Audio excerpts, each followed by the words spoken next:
Saya masih bingung, Pak Nusron, kenapa desa Kohot paling banyak dibanding dengan desa lain?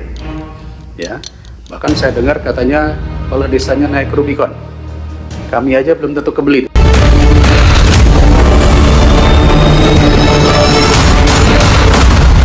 Mas Nusron yang saya hormati, rekan seguru dan seilmu, Pak Wamen, Bapak Ibu semua. Saya pikir ini menjadi sebuah pencerahan bagi kita semua, karena selama ini kita hanya mengikuti di media massa. Kita mengikuti apa yang terjadi di Komisi 4 kemarin, beribut-ribut, dan tentu kami mengatakan ini akan sampai pula ke Komisi 2. Dan setelah penjelasan tadi, kita mulai melihat benang merahnya. Kalau saya perhatikan, benang merah ini berasal dari usulan desa. Dan saat ini kepala desa itu sudah dipanggil kejaksaan, kalau saya tidak salah ya, terutama yang Kohot. Agak unik ini, karena desa Kohot ini hampir mayoritas 263 bidang, 390 hektar ada di situ. Di desa lain malah tidak ada, hanya ada mungkin satu desa yang 3 bidang gitu ya. Nah, pertanyaan saya yang terbesar adalah kenapa desa Kohot? Kenapa harus di situ yang paling banyak? Padahal kalau kita lihat perluasan PSN tadi malah tidak ada sama sekali. Lalu kenapa pemerintah daerah, terutama dalam hal ini adalah Kabupaten Tangerang, dengan mudah membuat RT RW ataupun tata ruangnya tanpa melakukan pemantauan secara khusus? Saya mengapresiasi yang disampaikan Mas Menteri tadi, bahwa ini ada oknum ATR yang bersalah dan sudah dilakukan penindakan. Saya pikir ini sangat bagus, karena jadi tidak melebar kemana-mana. Kita tahu bahwa usulan-usulan di bawah sekian ribu meter itu adalah di level kantah. Artinya ini sudah diselesaikan, oknum-oknum itu harus ditindak. Tentu harus melalui proses jalur hukum.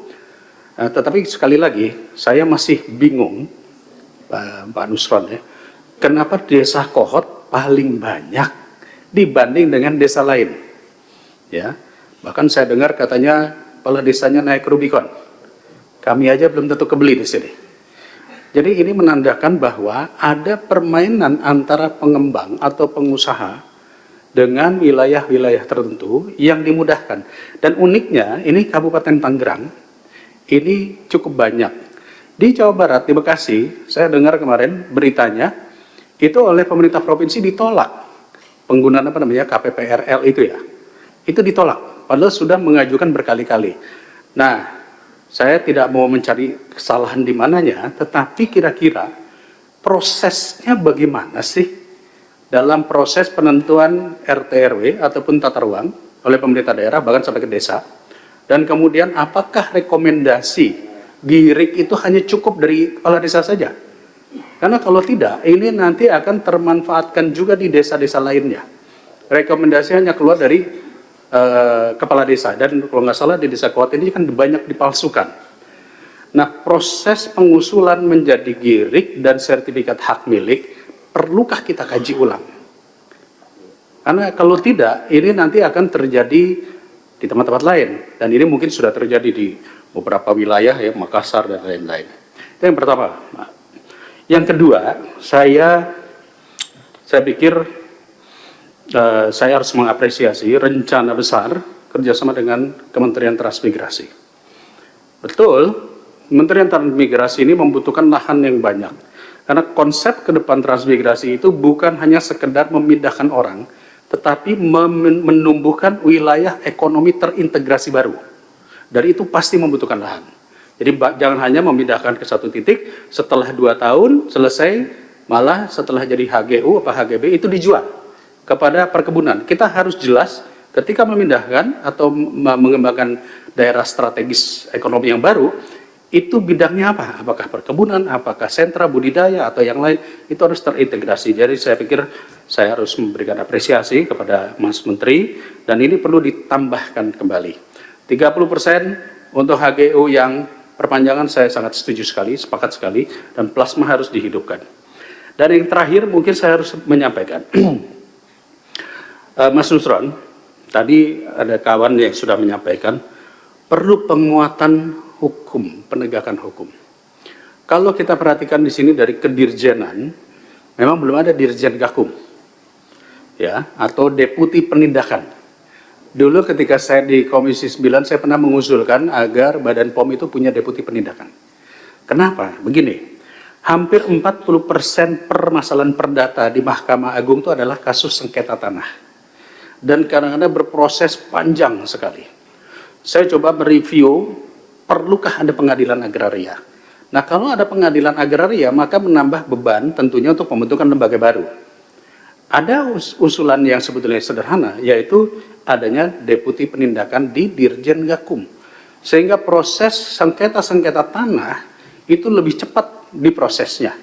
Walaupun mungkin ini akan boleh dikatakan ada bias kepentingan, karena banyak yang melakukan sengketa tanah permasalahan ini justru adalah di oknum-oknum ATR BPN. Tetapi saya pikir kalau ini bisa diawasi oleh Ombudsman, diawasi oleh KPK dan lain-lain, ini saya pikir ini akan menjadi kuat sekali.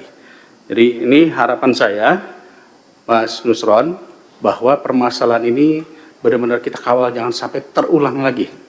Dan apa yang sudah dilakukan saat ini adalah HGB itu dicabut, tolong diperiksa lagi masih ada lagi nggak di tempat lain. Mungkin di belahan wilayah yang mana.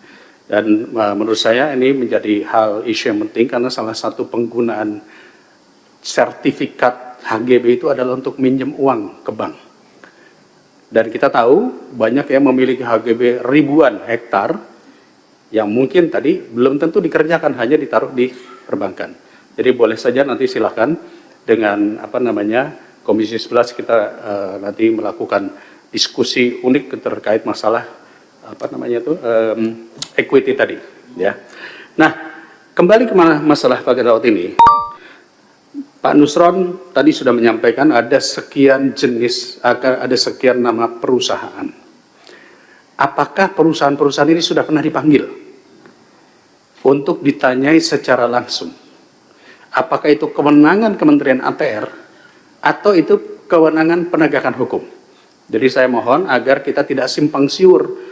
Nanti dipersalahkan ini, kita langsung fokus. Yang mengusulkan perusahaan-perusahaan itu, apakah sudah pernah dipanggil oleh ATR BPN, dan kemudian apa yang akan dilakukan pada perusahaan-perusahaan yang mengusulkan. Mungkin itu dari saya, terima kasih, saya kembalikan kepada Ketua. Demikian informasi yang dapat saya sampaikan untuk hari ini, semoga memberi manfaat. Salam dan doa kami untuk keluarga dalam perlindungan Allah, dalam dekap kasih sayang Rahman dan Rohim Allah Subhanahu wa Ta'ala. Allahumma amin. Terima kasih. Wassalamualaikum warahmatullahi wabarakatuh.